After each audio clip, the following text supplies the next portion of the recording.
This cemetery was opened in 1822, and here you will find the some of the oldest graves in the city.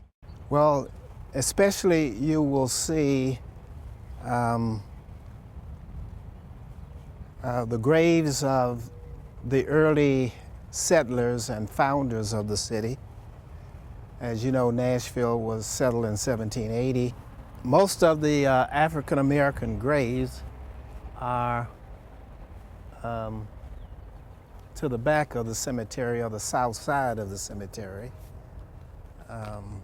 Even in death, before the age of legal Jim Crow, African Americans were segregated, and of course 79% of them in this city were slaves, and the rest were free Negroes.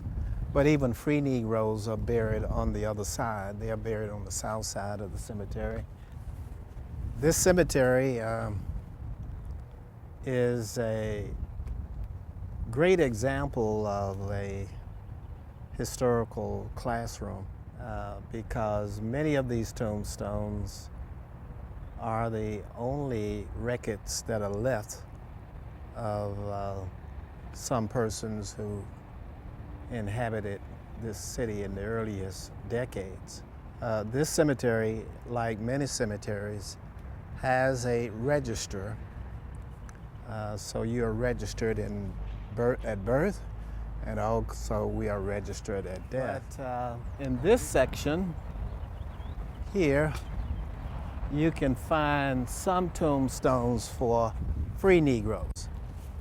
And some of those families, go back, to the original settlement, 1780. And a lot of these tombstones are going to be east and west because of religious beliefs.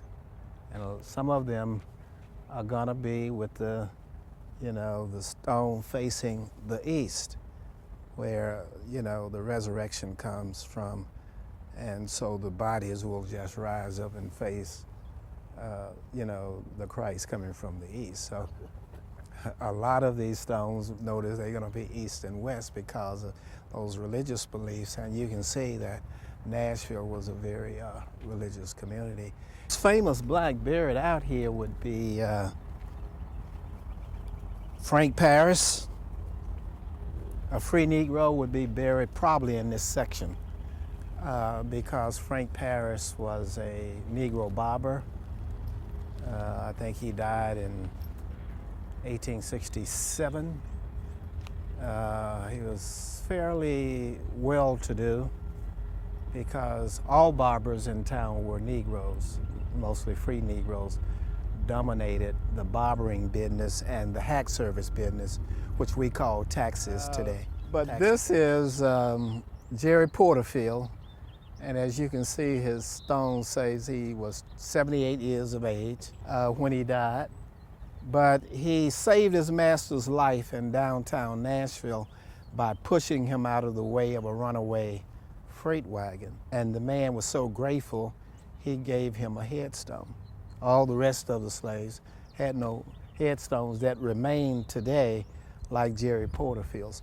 And the Porterfield family was a family of large slaveholders here in Nashville during that time.